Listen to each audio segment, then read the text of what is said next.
Let's now talk about socialism, the conversation we had last time that we did not finish.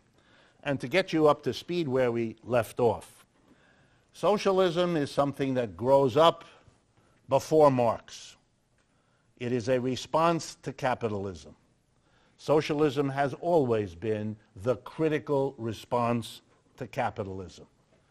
Those of you who think that that socialism is something that can disappear, might disappear, or even has disappeared, I would urge you to think again, because I think what socialism has always been is capitalism's shadow. The longer we have capitalism, the longer you can be sure we will have socialism, because it is capitalism's self-criticism.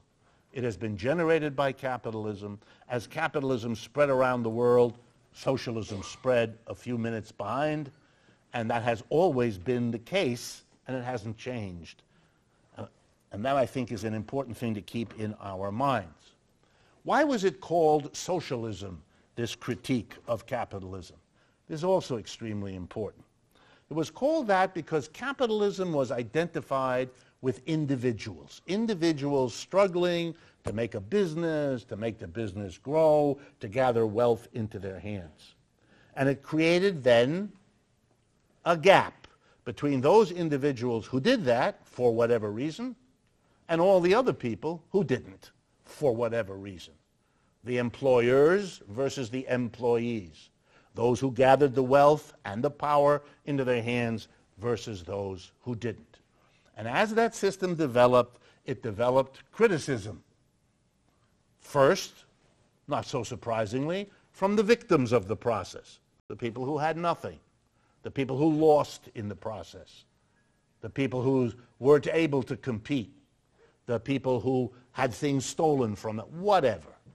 And then there were the critics who looked at this system the way it worked and said, this isn't moral, this isn't ethical, this isn't beautiful, this is something that we as human beings can and should do better than.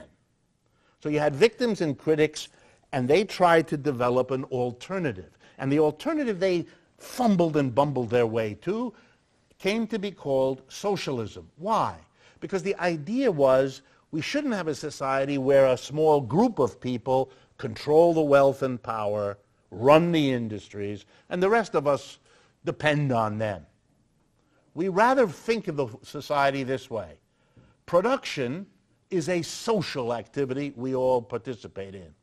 The wealth that's created in a society is based on what we all as human beings do, plus what the earth, which no human being put there, enables us to have. It's a social, it's a community activity. And socialism then meant we should socially organize production, socially decide who gets what, socially distribute the power amongst ourselves in a way that we can all deem moral and decent and fair.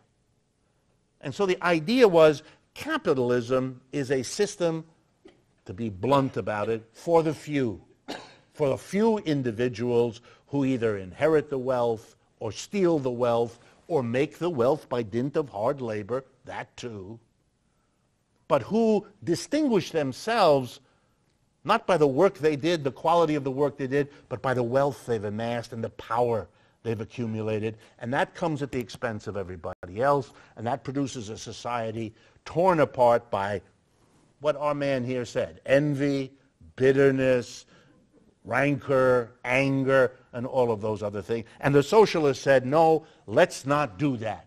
And particularly, once Marx becomes the thinker for this movement, which only happens after socialism is already there, when he becomes a thinker, his focus is, let's be sure to organize the system of production in an equal, democratic way, because that way we can make sure that the wealth is fairly distributed and the power is fairly distributed.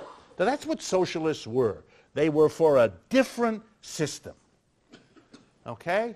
And they grew strong with capitalism. Capitalism began in the 18th century relatively weak, still fighting with the feudalism out of which it came. Across the 19th century, capitalism took over Europe, and came to the United States and went to Japan and became the colossus it was in the 20th century. But at the same time that capitalism becomes global and strong, so does socialism, because socialism is capitalism's shadow. It goes where capitalism goes, and it becomes strong as capitalism does. At least that's been the pattern for most of our history. So socialism spreads and becomes a global movement. And the socialists, as they feel their strength, particularly in places like Germany, to some degree England, the socialists began to develop intellectuals, leaders, and people who began to debate how are we socialists going to do what we want. We don't want to be the shadow of capitalism. We don't want to be what's always there with capitalism in the front and we the shadow behind. No, we want to replace capitalism with socialism. We want a society that is egalitarian in its distribution of wealth and income and democratic in its distribution of power. Equal distribution of wealth and income, equal distribution of power. Democracy, equality. We want that system. We don't want capitalism. How are we going to do it? And so the first big split, if you like, in the history of socialism has to do with that discussion. First, what everybody agreed on. We went through this last time, but I want to do it again. What everybody agreed on was the way you get from capitalism to socialism is for the socialists to grab the state, get the government, become the power. It was clear to socialists from the earliest days that the capitalists knew how to get a hold of the government and make it do for them. The businesses called in the government troops to hold down the strikers. The businesses called in the government to prevent students from marching down the street, etc., etc. So the trick was get the government. And the socialists felt good about that because they said two things. One, we got the majority. The capitalists, by definition, are few. They're rich, but they're few. The workers are many. We're speaking to the workers. We want a new system better for the work. We will have the majority. Yeah, said others, that may be, but they're very smart, those rich capitalists. They will block it in every way they can. So then, having decided that the state is what you have to get, here comes the first split. One group said the way you get the state is by making a revolution. You take the government from the capitalists, from those who have it, and you turn it over so it serves the socialist objective, which is to make a transition from capitalism to socialism. And their model was the French Revolution. Why? Because that's what happened there. The rising capitalist middle class made a violent revolution where they cut off the heads of the Louis whatever 16, and so his family and friends and traveling tourists, whoever was in the way in Paris, they cut off the heads. This was a violent political revolution, but it was the end of French feudalism and it ushered in French capitalism. So it's not at all surprising that part of the socialist movement were people committed to the idea revolution is how you get the state. And we ought to make a revolution. We ought to organize in a way that's revolutionary, that has discipline, and that can pull off the kind of revolution against capitalism that the French had done so remarkably against feudalism. But there was a split. And there were a lot of other socialists who said, no. It's a different ball game. You can't do that. The capitalists have ways of preventing you. And even if you could, it's not the way we should make the revolution. We have a different plan. Because our interests as socialists are the same as those of the majority, the workers, here's what we should do. We should organize politically. We should do what Kshama Sawant did. This is long before she was born. We need to form political parties and go out and get the mass of people to vote for us, and by winning elections, we will capture the state. And that's what they did, particularly in Germany. You had a tremendous struggle in Germany between the revolutionary socialists and the evolutionary socialists. The revolutionary socialists, in case you ever have the chance, read this stuff. It's a wonderful way to understand things, even now. They're the names Rosa Luxemburg, probably the most important theorist of revolutionary socialism in Germany. She was actually Polish, but she worked in Germany. Karl Liebknecht, another leader of the German left. Lenin in Russia, who was part of that group, and so on. But there was this other guy in Germany, Edward Bernstein was his name, and he wrote a book called Evolutionary Socialism, and he became the great thinker. No, don't make revolutions. Those don't work. They cause grief, and don't go there. Do it this other. And socialists have been split about that ever since. That split is not over. That split is here, and that split is reproduced. Every little radical group that wants to change sooner or later replays that struggle. If you're not aware of that, go check. Read the history of, I don't know, the Black Panthers. Read the history of the Young Lords. Read the history of any organizational movement that gets going, and you will see, Stokely Carmichael was one thing, Martin Luther King was another thing, etc., etc. And often inside these people, the same fight was going on inside the individual, which way to go, and they didn't always go the same way. They changed over time. At the end of the 19th century and into the 20th century, two things happened. First, the revolutionary socialists had some victories. Number two, the evolutionary socialists had some victories. Oh gosh, it wasn't resolved. Turns out both strategies could, under certain conditions, win. The Bolsheviks in Russia made a violent revolution and took the state. So did the people with Fidel in Cuba, so did the people with Mao in China. Meanwhile, in a number of European countries and elsewhere, socialist parties became big enough to become the government. In France today, the Socialist Party is the president, has the majority in the National Assembly, and has the majority in the Senate. It's a completely socialist government in France today, and they are not the only one. So you have people who won in the parliamentary political road, and you have people who won in the revolutionary road. But the people who won by the parliamentary road did not abolish capitalism. Yeah, we're coming to that. We're coming to that. They captured the state. They captured the state. That's what they thought was their strategy. That's what they had agreed on. They just disagreed on how to do it. And now we have some who captured it by revolution and some who captured it by evolution, or evolutionary means. So now they have this state. And now the question is, what do you do when you have the state? What do you do?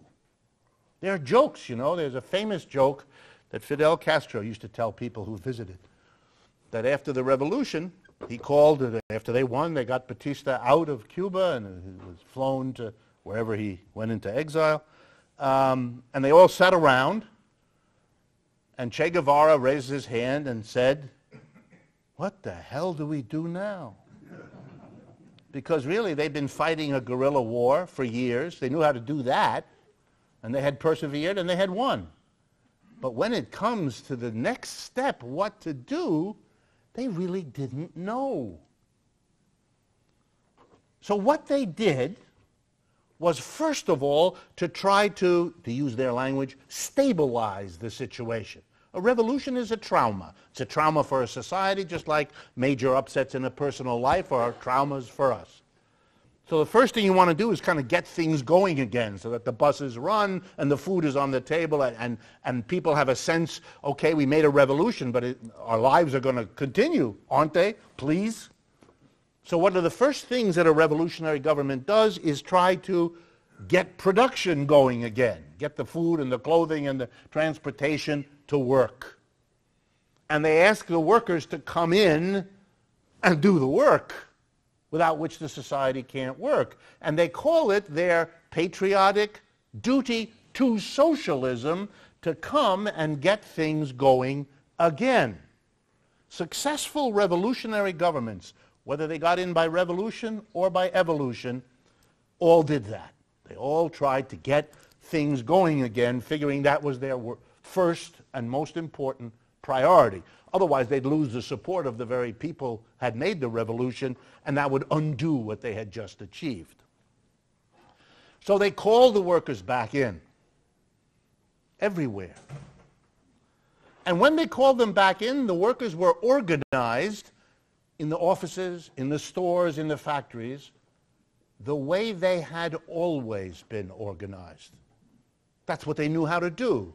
They knew how to work in what part of the factory, and they looked to this person to give them the instructions and do the super. They reconstructed what they had. The difference was, this is now so crucial, the difference was that the capitalists, the employers, had been told, you are not welcome here anymore. You got to stay home. If you want to come to work, you're a worker like everybody else. And if you have stocks in your own company or others, tear them into little strips and put them in the bathroom, because that's what they're going to be used for. Stock market is closed. You don't own anything, because this is socialism.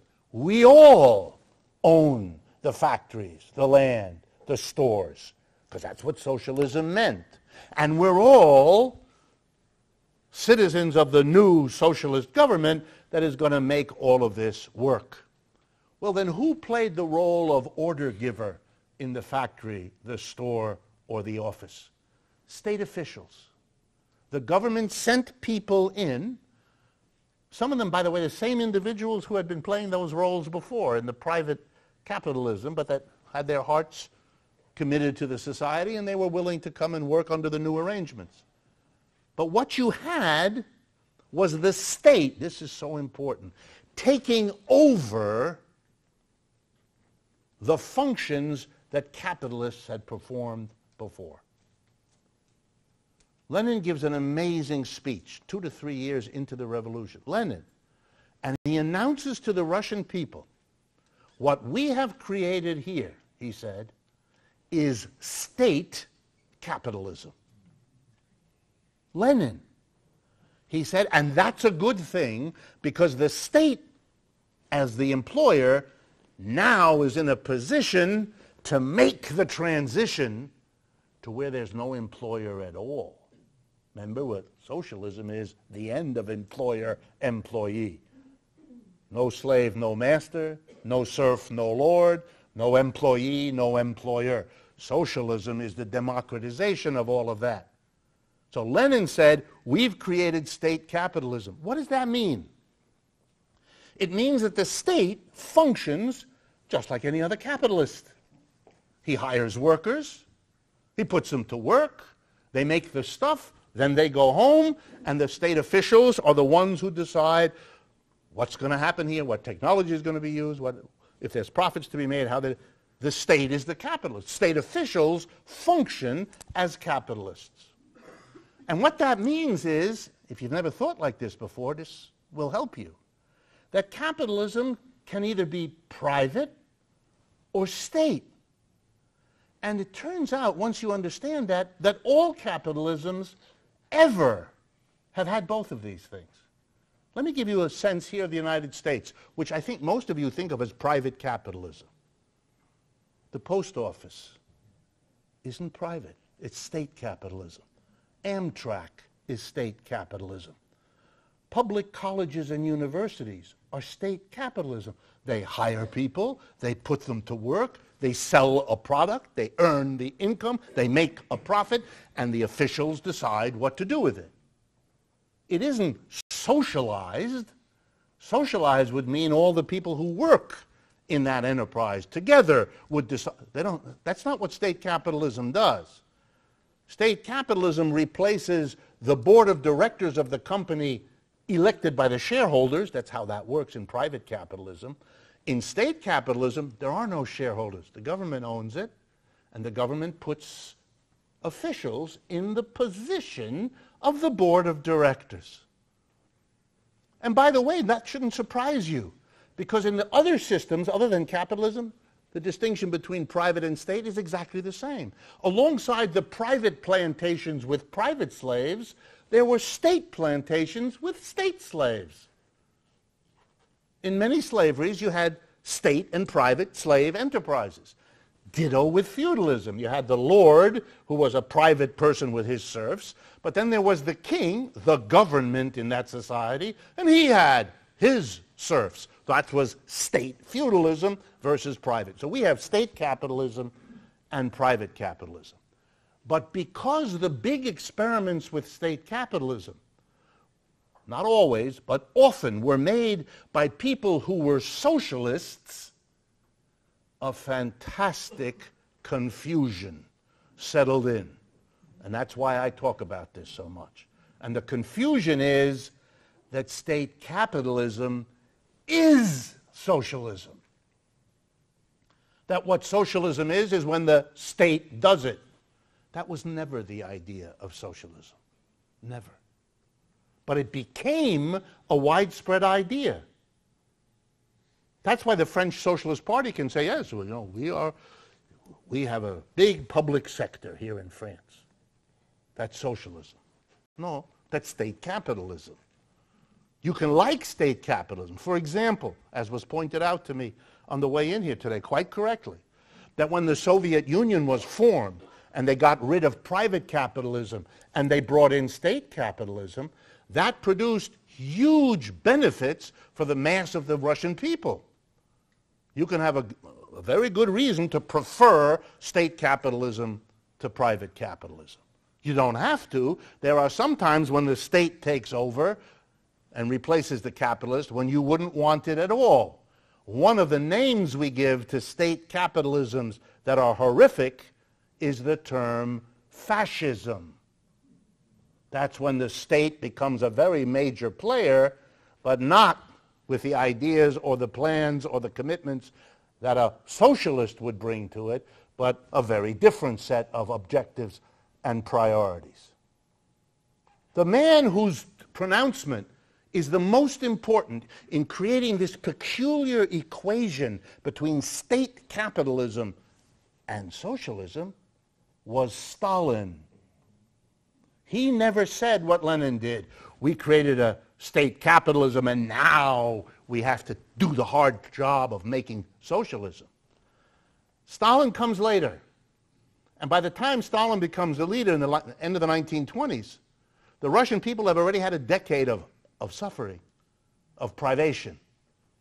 And he made the political decision, understandable, that he wasn't going to the Russian people and saying like Lenin did, well, we've only come part way. We're at state capitalism. Let's hope, oh my God, the people say, what? Another 10 years of this? He solved the contradiction by declaring it wasn't there. That what the Russians had was socialism.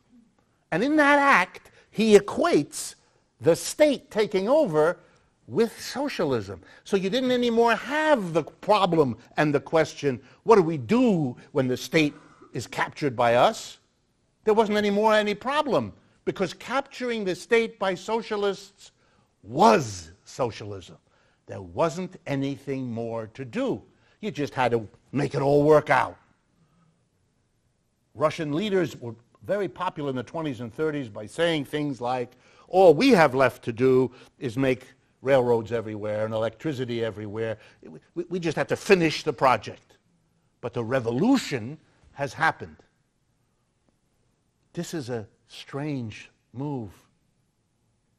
But even stranger is that in the decades since Stalin spoke, people, many of whom hate Stalin and hate Stalinism, they agree with that. They don't even know where they comes from, this idea.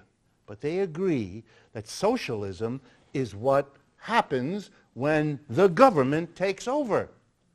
Look, there are millions of our fellow citizens in America who believe that when Obama tries to create a public health insurance system, that makes him a socialist. They don't want it because it's socialist. They've equated socialism and the government. They don't even think about a reorganization of production where everybody has an equal decision-making authority over what gets produced and how it gets produced and what is done with the profits. That idea, which I know, folks, because that's what I spread around the country when I speak. I explain all of it. People who don't like socialism think that's a fundamentally good idea. And I work on that ceaselessly. Because I don't care if they call it lemon meringue pie. If they get the idea and they find it attractive, I'm halfway where I got to get to. Later on, I'll break it to them what it is. Years ago. Isn't there a difference between what you call state capitalism and regular capitalism? Because under state capitalism, first of all, is the objective of production necessarily to maximize profits for private owners who own the surplus? No, because in a state capitalist system, private owners don't own. So that the objectives of the state capitalists do not have to be profit maximization. Can be all kinds of other objectives, and usually are. Because the state is under a whole different set of pressures. In a private capitalist system, your survival as a capitalist requires you to make a whole set of decisions. In a state capitalist system, you're not under that kind of compunction. You don't have that kind of competition. It's a different system. So there is an important difference. Absolutely. There's an important difference. People made revolutions and died in large numbers to go from private capitalism to state capitalism. In the lifetimes of many of us in this room, we've also seen the reverse movement. State capitalisms have been disbanded, undone, canceled, and we've moved back to private capitalism. The word is even there, privatization. That's when countries sell off their assets. The Europeans are now putting enormous pressure on Greece to sell publicly owned assets. The water company, the transportation, all kinds of government enterprises are to be sold off to become private because the ideology of private capitalism is that when the state takes over, terrible things happen. But this is a very primitive ideology. For every example of a private capitalist who's more efficient than a state counterpart, I will gladly provide you with the reverse example. The notion that private capitalism is the soul of evil and state capitalism solves all problems was a naivete and a primitive notion of socialists. But the reverse is every bit as stupid. That's the notion that we have here in the United States, that the minute the government touches something, it turns to crap. It can't be done. The worst examples I've ever heard of in this country are really the funniest. They take things like the post office and the railroads. The reason the post office and the railroads lose money is because the role of government takeover of those enterprises was to provide a subsidy to private capitalists. That's why that was done. The reason we don't have a private postal system and we don't have a private passenger rail system is because when you have a person or an enterprise in that position, it has a structural monopoly and it rips everybody off. And how does everybody getting ripped off prevent that? The state takes over and you dictate that you will set these rates and these rates and these rates, which are the rates that everybody who buys the service wants. That means they lose money. But that's not because they're inefficient. That's because they were set up to do that. That was their role. In the United States, we only make things public when the rest of the private sector can get together and make that work for them. And the minute they think it's not working for them, goodbye, your public enterprise. They want public enterprises that lose. The only thing cleverer than making the government basically subsidize every other capitalist by taking over this one, the only thing cleverer than that is then saying that the reason they're losing money is that public enterprise isn't deficient. I mean, this is colossal nuttiness, but it has a very powerful ideological function. Now Marx. Where does Marx fit into all of this? Marx enters this debate. He's born into it, and it's part of his life. He loves the French Revolution. He loved those slogans, liberty, equality, fraternity. He wrote them as a young man. He made poetry and that was his, as was true for many Europeans at the time. But he was a very reflective fellow, majored in philosophy.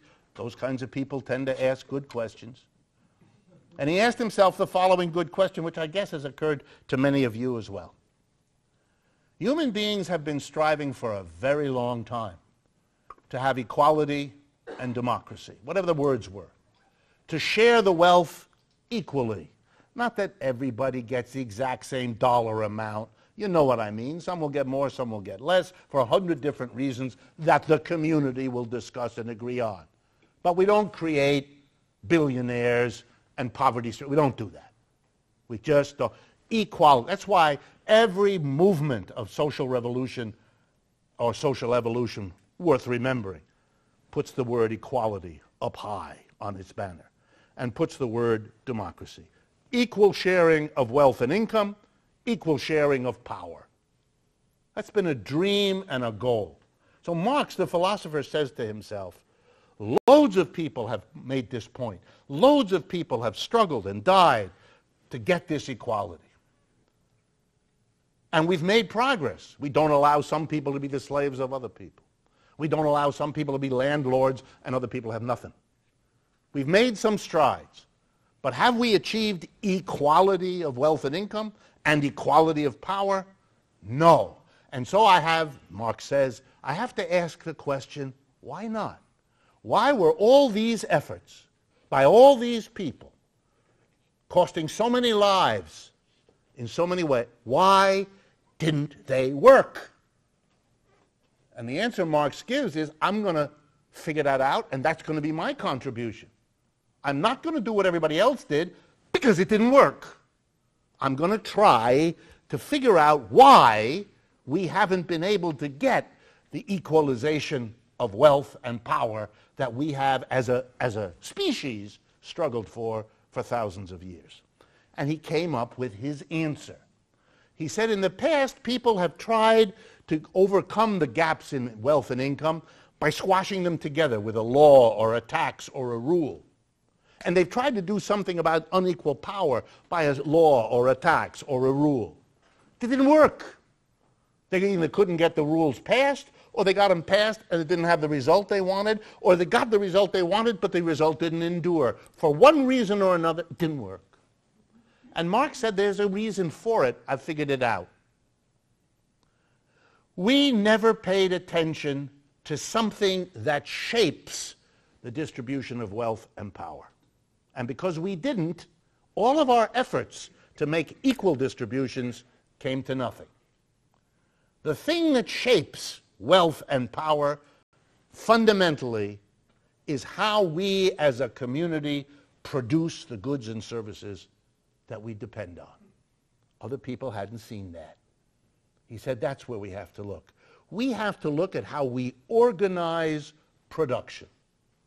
If we organize production such that a few people are in a special position of power and control, we can kiss the effort to get equality goodbye. We're not going to get it. Even if we declare everybody equal, this production system will undo that in its normal way of functioning. You will not get equal distributions of power, i.e. democracy, or the equalization of wealth and income unless you produce those on the foundation of a radically altered production system, by which he meant, because he spelled it out at least loosely, what we would nowadays call worker co-ops, for lack of a better term. That was never his position. Let me just finish the argument. The associated workers, which is the phrase he used and which is the phrase he described, just like his term of what he called primitive communism, was an understanding that there's something about organizing production so that all the workers together make the decisions. What we're going to produce, how we're going to produce, where we're going to produce, and what we do with the profits that our collective labor helped to produce.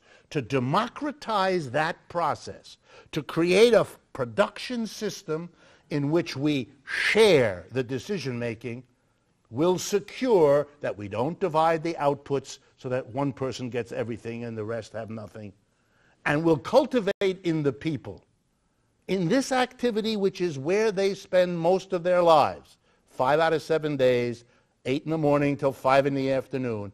How you live your life at work is more about shaping the rest of your life than anything else.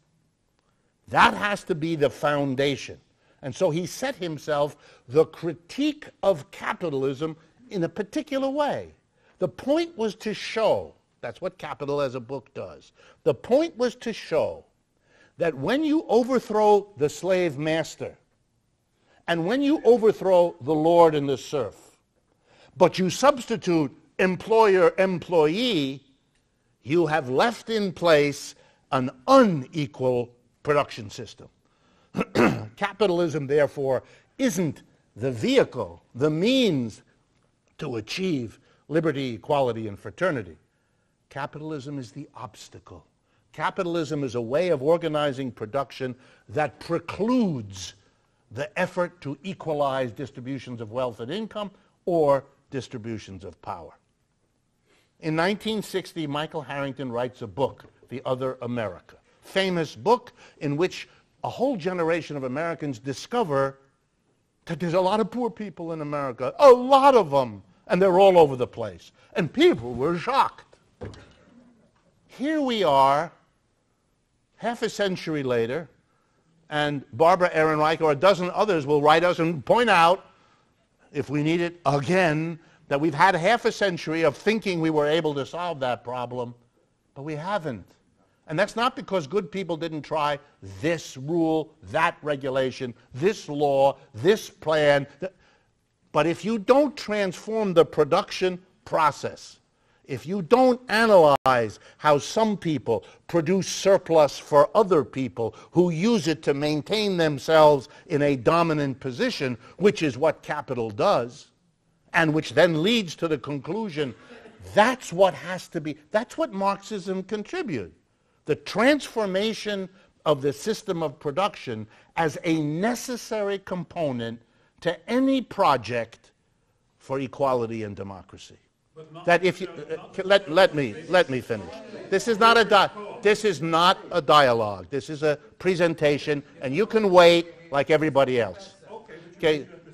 Yes, we can all have our difference of opinion, but let me finish the point.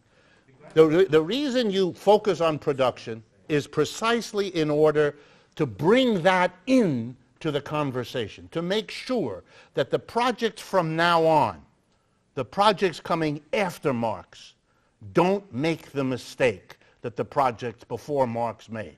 That's his contribution. It's not, you don't pay attention to Marx because he is some guru who has figured everything out or that everything he says is correct. That's all childish. We don't need that, and Lord knows we don't want to go there. But not to figure out what he has contributed is the equivalent of thinking that the only way to start a fire is by rubbing the sticks together. We have figured things out. Beyond that, we don't need to rely on the sticks. And the reason Marxism is important is because it focuses us, the way no theorist had done before, on the specific way in which the organization of production under capitalism operates as the obstacle to the project of equality and democracy that so many people over so many generations has struggled for. And that means that a socialism, if it's informed by Marxism, is a socialism that puts the reorganization of production first and foremost on its list of priorities. It's a socialism which, if it can capture the state, remembers from the 19th century that the point of capturing the state was to make transformations. So let me conclude with an example of a society that seems to be fumbling its way in that direction. Cuba erected a state capitalism following the model of the Soviet Union, China, and so on. The state became the dominant employer, and it hired large numbers of people, etc., etc. But Cuba, being a poor country and being a monoculture, very heavily dependent on the sugar in which it exported and so on, was put into great difficulty with the American embargo, etc., etc. And so they became dependent, long story, on the Soviet Union, which bought the sugar, etc., and enabled that society to continue. The Soviet Union is not in a position to do that anymore. The Cuban economy needs to diversify. They always did. But they're having enormous troubles. And to solve the troubles of their difficult state capitalism, they've made a remarkable decision. They are going to try now to create a transition from state capitalism to worker co-ops. They are at the forefront in all of Latin America in the effort to create an elaborate system of worker co-ops, doing it not only as an immediate solution to the network of problems they have, practical problems, but also coming out of this long-standing notion that socialism cannot just be about what we call macroeconomic changes. It can't just be about who owns and who plans. It has to also have a micro component, a transformation at the base of society, in which the working places, where the wealth is created, are in the immediate control of masses of people. One of the critiques of the Soviet Union, or for that matter of China, have been that somehow they did not have institutionalized the kinds of democracy which, had they had it, might have allowed them to survive in their earlier form. Yeah, but that's just an empty conversation unless you have something concrete to say about how you would institutionalize such democracy. That's what worker co-ops would do, because that puts in the hands of the workers the wealth, the basic, the factory, the office, the store. That's where the wealth of a society is created, and on the land. And if those institutions are in the hands of the people in the sense of a democratically run worker co-op, then you have an institution at the base of society that can hold the government accountable, that can make sure that there's democratic responsibility. Otherwise, you're just wishing for it, but not finding any way to anchor it in some place that will work. Okay, one or two questions. Sure. Every modern nation state has an economy and a political system, and as you discussed, workers run cooperatives where people actually discuss, and they have sort of democracy at the workplace. Can you address the political system and avoiding the leadership and the leaders who might, and avoiding the bureaucracy and having sort of like a participatory democracy or horizontalism on political level, not just at the workplace? Yeah, I mean, if I had time, and maybe I'll take another one of these months' talks to talk in detail about what we know about worker cooperative economic systems and their politics. But if I had the more time, I would say to you that, of course, if you're going to be democratic about a workplace, then the decisions about what happens cannot only be made by the workers in the workplace. Because what happens in a workplace affects the community around that workplace. What you spew into the air from your smokestack, what traffic you bring into the environment, what the people who come out of your workplace think and do in the community where they reside with their families. The activities in the workplace have a political consequence, and vice versa. What goes on in the community impacts what happens in the workplace.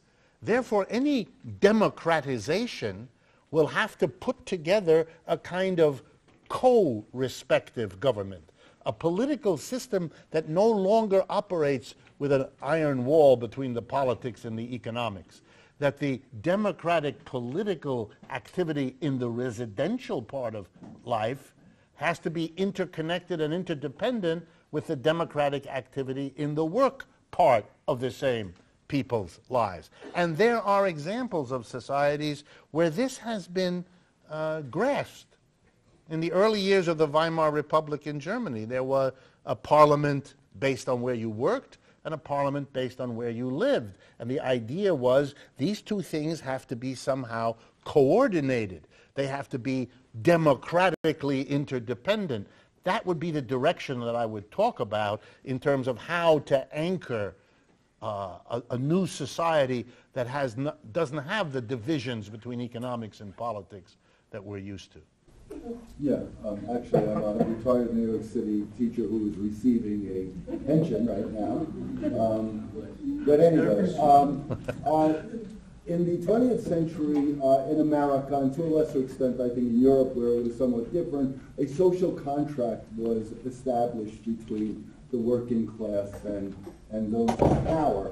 And you've mentioned that capitalism can no longer fulfill this part of the social contract. Marx talks about a declining rate of profit, which I think is related to this and can be related, obviously, to globalization. And I was wondering if in the next session you can describe why the system can no longer meet their end of the social contract in terms of compensation and, standard of living. I wouldn't, I understand your question, it's a good one. I wouldn't argue that it can't. I think it can. Oh, I would argue that it can. But Yeah, it can, but it isn't gonna, because there isn't the politics to make that happen. It's not that we don't have a physical problem of taking care of the people on this planet. We haven't had that for a long time. That's just not the case. What we have is a political problem about who wants what share of what, therefore leaving for those who are left, who can't force it for themselves, what it is that they want. I don't believe, just, my perspective, I don't believe that this is a problem of technological or limited capacity for us to do that. It doesn't take much arithmetic to take a look at the GNP. Not that that's a final decision, but to take a look at the GNP and divide it by the number of people on the planet and begin to talk about how you could take care of everybody in a certain minimally decent way to show that we can do that. We've been able to do that for quite a while, even with our elevated population that we have now because of the technologies that we've developed and so forth. And that is not to be disrespectful of the climate problems and the natural problems. But I think well, for me, what's important to look at is the organization of the society, economically and politically, that determines how the resources get used, what they're used to produce, and how that product is then divided up in the community. Those are the questions around which, it seems to me, the struggle ought to go. A couple more and then we'll stop. Yeah. Just because we have to get out of here by virtue of the agreement with the church. I will look into it. Sir. I wonder what happened to Yugoslavia when the system of production was exactly what you pretend will be good. Yes, yes. Yeah, there are many examples. That if we get into, which is something we can do, if we get into talking about worker co-ops and the efforts that have been made throughout history to have a democratic work process, these are very old. This is not a new idea. This has been around for centuries. Some of the best practices of collective democratic decision-making in the United States, for example, take place in monasteries and nunneries where the religious folk have gotten together to make jam and do it in a remarkable way, which for them is the ethical equivalent of what we're talking about. Here's another example that will surprise you. Every year in the last 30, engineers who work for some of the biggest high-tech companies in Silicon Valley outside of San Jose in California quit their jobs. These are people making $200,000, $300,000 a year. They quit their job.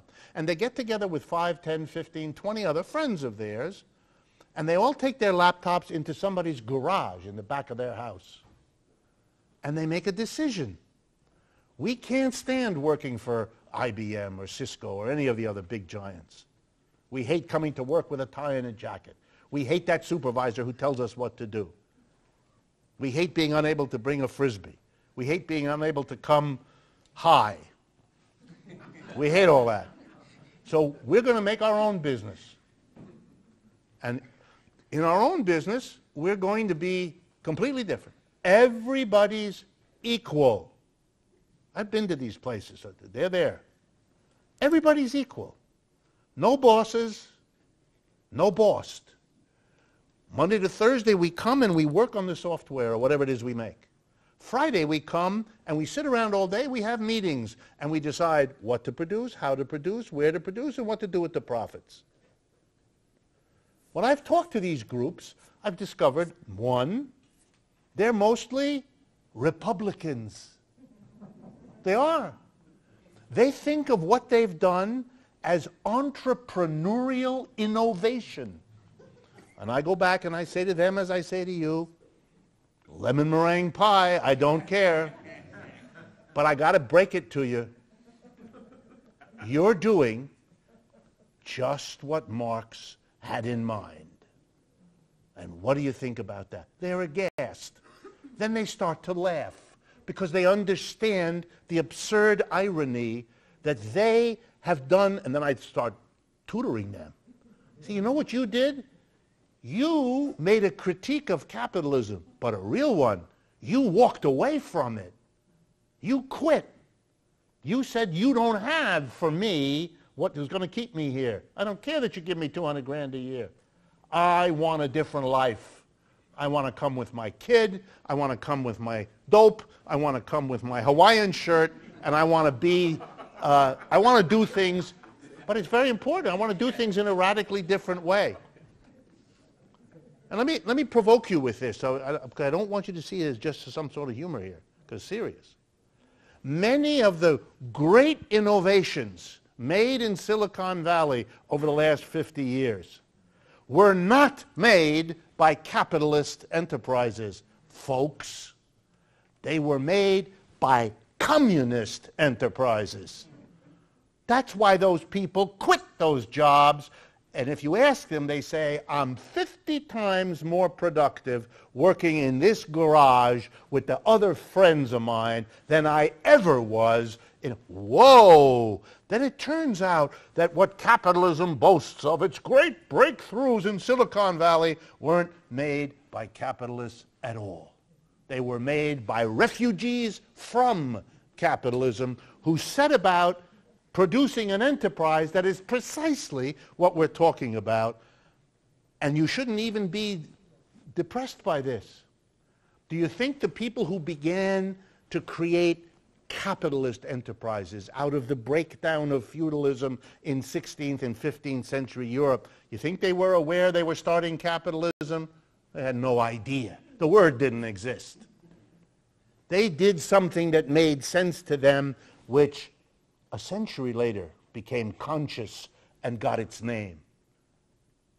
So it's not surprising that there are engineers in San Francisco or in the Bay Area who are figuring out that they don't want to live in a capitalist enterprise, they don't want to work in one, they want something else. And if they want to call it an entrepreneurial innovation, people like me will get to them soon enough and they'll change the name. Look, we've run out of time. Thank you very much. I will see you in July.